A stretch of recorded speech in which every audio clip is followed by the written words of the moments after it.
Neville Goddard Lecture. God Speaks to Man. January 18, 1968. Brought to you by Ice Blue Zen. In a vision of the night, when deep sleep falls upon men, while they slumber on their beds, he opens their ears and seals their instructions. Job 33. Tonight you may find yourself in a terrestrial world like this one. And you feel just as real to yourself as you do here. And when you return with its memory, you may think it was a dream. But it was a vision. You are dreaming right now. For this world is the dream you and I agreed to complete. Its end will appear when we turn around through a series of visions. The Old Testament outlines the dream, interspersed with vision, while the New Testament tells of the awakening. The Trinity, which the churches refer to as God the Father, God the Son, and God the Holy Spirit, can be taken in a simple way, as Mighty Father, the preceding Son, and the returning Holy Spirit. For they are all one. The dreamer in you is God. Tonight as you dream, ask yourself where you are.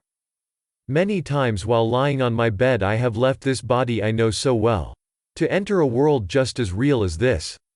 Remembering where my body was when I started my journey. When I desired to return I had to feel myself in the body, now cataleptic on the bed. I could not move it or open its eyes. The body felt dead, yet I was very much alive. Gradually I was able to move a finger, then the toes.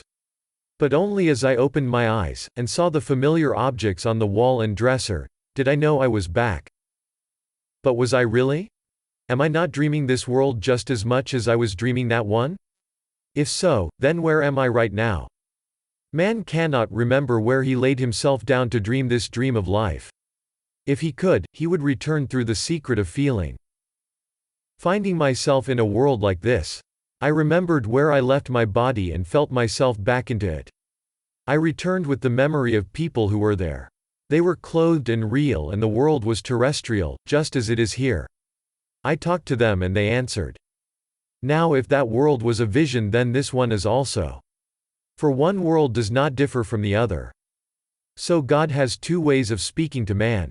But man does not perceive it. A dream contains one central thought. Like a thank you note. You don't try to interpret every word in it.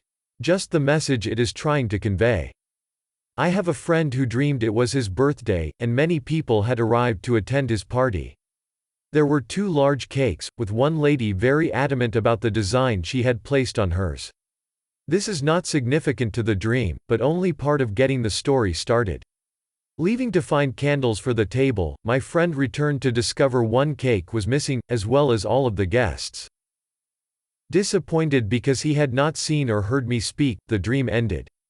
Suddenly he finds himself on a beach with a friend. Asking where everyone was, his friend points to a rock in the middle of the water, and said, "There they are, away out to sea." Seeing another rock near it supporting a child, afraid and alone, he said, "How did they get there?" And his friend answered, "Mentally." Then he mentally went to the child, took her by the hand, and placed her on the big rock. Now the dream changes and my friend finds himself in a lecture hall, with a stairway in the center of the stage. Coming down the stairs, I place his hands in mine and say, "I'm glad you have made it, chosen one." Then he awoke. This is a very significant dream, whose single jet of truth is the rock. It's not the birthday, the party, or the cake, but the language of Scripture that will reveal the truth of any dream. The journey of life is a mental one, which is taking place in the sea of illusion. And only when you find yourself on the rock, will your journey be at its end. We are told, "You are unmindful of the rock that begot you, and have forgotten the God who gave you birth." Deuteronomy chapter 32. This passage of Scripture tells us that the rock is equated with God. And in the New Testament it is said, "They drank from the supernatural rock that followed them, and the rock was Christ." This gentleman is now standing on that rock, since all dreams are egocentric. He conjured me from within himself containing the whole vast world within him. He called forth those he chose to play a part he wrote for himself. This he did without our knowledge or consent. My friend has now reached that foundation stone upon which he will build his house. No longer will he build on shifting sands, where the winds and storms destroy the structures. But upon the rock who is Christ. And Christ is God, who is the human imagination. The central figure of Christianity is the human imagination. When you accept this as the first principle of religion, then all governments, rituals, and external worship will have heard the trumpets of Joshua. All of the buildings that are of any structure than that rock, which is your own wonderful human imagination, will fall. This gentleman had a wonderful experience. He is on the rock, but he may move from it.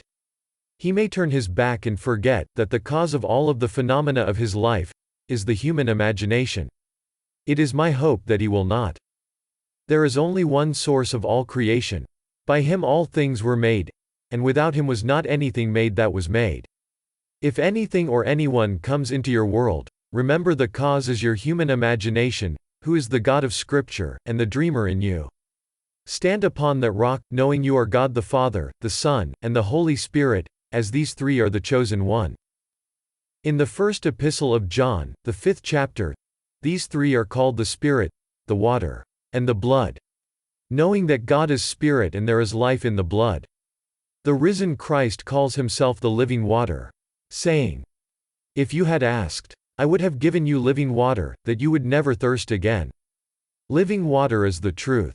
Once truth has been experienced, you will hunger and thirst no more. I will send a famine upon the land. It will not be a hunger for bread, or a thirst for water, but for the hearing of the word of God. This gentleman has found the word of God, for he has found the rock. Another friend shared this vision with me. I call this a vision rather than a dream, for it was her own back door. Although it was early in the day, my friend became so sleepy. She lay down on the couch and closed her eyes. Suddenly she heard a knock at the back door.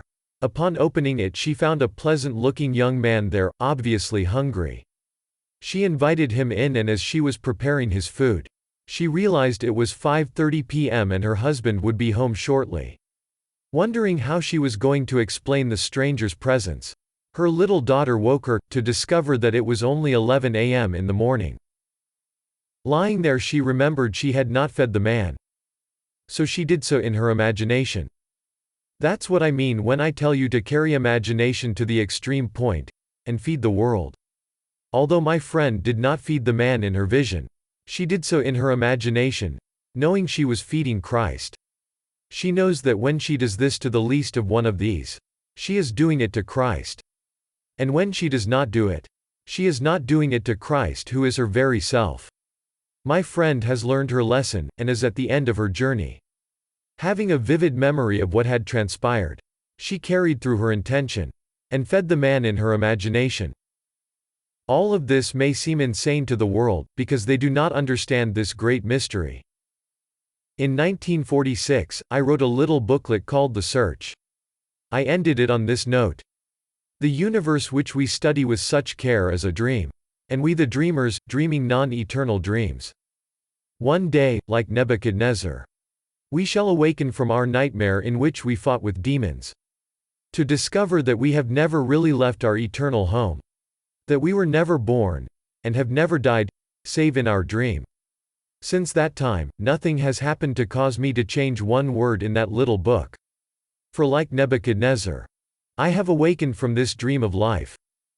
Now when I close my eyes in meditation, I sometimes have a little dream. Or other times I enter a world just like this, where I am totally awake and aware of what is happening. One day the being that is really dreaming your life will awaken. And you will be enhanced beyond your wildest dreams because of your experiences. You never descended in body, but in consciousness. Descending in your dream, you entered this world called eternal death. To see things appear, wax, wane, and vanish. They appear to die, yet you are dreaming their death. One day you will discover that you have never gone anywhere, save in your dream. This past weekend I was visiting with a doctor, who told me that he was fascinated with anthropology. And if he ever came back again, he was going to be an anthropologist. He said, "Neville, in spite of what you say, we go back millions and millions of years." And I asked, "Are you proud of the fact that your ancestor was an ape?" If all ends run true to origin, and your ancestor was an ape, no matter how wise you are still only a wise ape. Well, my origin is God. I assumed this limitation for a purpose. And when that purpose is revealed, my end is God. I cannot see any relationship between the physical body and the ape, as there are still apes with us. Did it ever occur to you that change does not need to be gradual, but can be a combination in a sudden mutation? Think about it. God is a dreamer. He could take a root or a branch. And by forcing mutation among members of a certain colony of apes, when they multiply, the new feature is transferred. And man suddenly appears. Man thinks in terms of millions and millions of years. Yet one generation could be more instantaneous than the nth part of a second, if you are going to measure life in terms of time. I'm not saying this is true. I am only giving you something to think about. If you do, you will change your mind about having an ape for an ancestor. As God, you started your dream by coming down in consciousness to the level called man. You died in order for humanity to be made a living soul. Now, bound by what you took upon yourself, you are dreaming a predetermined, horrible dream. Yet the results of these experiences will transcend your wildest dreams. The story of Jesus Christ is your story which you will fulfill in vision, in a three-dimensional world. Now, I used the word mutation for a purpose. We are told that at the end, in the twinkle of an eye, our lowly bodies will be changed to be one form with His glorious body. This does not take time. The moment you are embraced by the risen Lord, your lowly body is transformed to be one form with His glorious body of light, of love, and wisdom. These bodies of flesh and blood cannot inherit the kingdom of God. You need an entirely different body to function in that age. That body is a mutation, as it comes suddenly. When I stood in the presence of the risen Christ, I was asked to define the greatest thing in the world. I answered with the words of Paul. Faith, hope, and love. These three, but the greatest of these is love. Then infinite love embraced me. We fused and I became one with the risen Lord. There is no creative power comparable to love.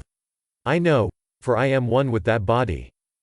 And when this aspect of myself is called dead, I will wear that body. For my dream is over. Then you can say of me what Shelley said of one who had departed. He has awakened from the dream of life.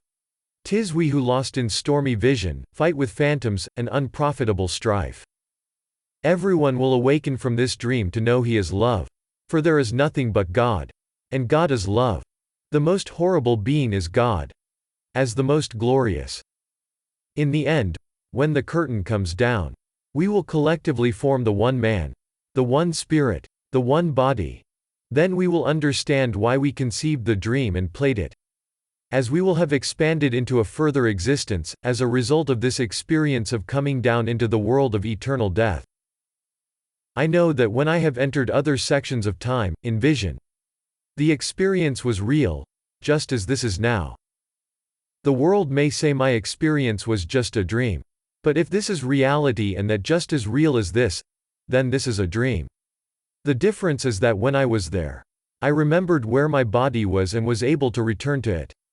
Could you remember the being you were before you started this dream of life? And use the same technique. You would feel yourself there and vanish from sight to awaken in that body. For myself, I have worn that wakened body since 1929, when I was embraced by the risen Lord. At that time, we became the one body, one Spirit, one Lord, one God and Father of all, who is above all, through all, and in all. I have heard Him say, I laid myself down within you to sleep, and as I slept I dreamed a dream. I dreamed. And I knew exactly what He was saying. I am dreaming. I am Neville. One day you will know that the visions of the day are no more real than those of the night. For you will know you are their reality. You will realize that you cannot encounter strangers, regardless of whether they be harmful or helpful, as they came out of you to play the part you had already played from within. The world and all of its conflicts appear to show us that imagination can and is run amok. Imagination is the only foundation. It is the rock upon which one builds his house. No matter what happens, blame no one. But remain on that rock. For Christ, your own wonderful human imagination, is He, and the only cause of the phenomena of life. Accept this truth, and you will have a firm foundation upon which to build. As you dwell upon this power vested in you, you will discover it will help you far beyond your wildest dreams. You will realize that you do not need the help of anyone. All you need do is assume you have what you want. Then dare to walk in that assumption. And if it takes 1,000 people to aid its birth, they will appear and play their parts, not knowing why or what they do. They will do it without their permission or consent, just as I did in my friend's dream. Man prays to an outside Jesus and believes in an outside God, because he has forgotten the God who gave him birth. Scripture tells us that when Moses revealed the true God as I am, he hadn't been gone more than moments when the people once more turned and worshipped the golden cow as the cause of their fortunes, good or bad. They started worshipping things made with the human hand in violation of the 8th commandment. Make no graven image unto me, either with your hands or in your mind. If you see Jesus Christ as other than your own wonderful human imagination, you have made a graven image. But when you find the true Christ called the rock, and start building on it, no rumors or arguments can knock your house down. Build on the sand and your house will slip away. But if you create your world, believing in your own wonderful human imagination, called Jesus Christ, nothing will destroy it. Your imagination is Christ, dreaming in you and creating your world. Feed him noble thoughts. Become selective and dare to assume something wonderful for yourself. Our newspapers are telling us how to transcend death and live to be 100. Adding years to life, yet no one thinks of adding life to years. Schubert lived only 31 years, yet he gave us 1,000 pieces of music. Keats died at 26. So many of the great poets died young, but look what they gave us. They didn't add years to their life, but crowded a lifetime into a few years. Now there are those who are trying to have transplants, in order to live to be 100, and vegetate. Well, that's not what we are here for. We're here to fulfill Scripture. And no matter what appears on the outside, I promise you, you will not die. You cannot go to eternal death in that which cannot die.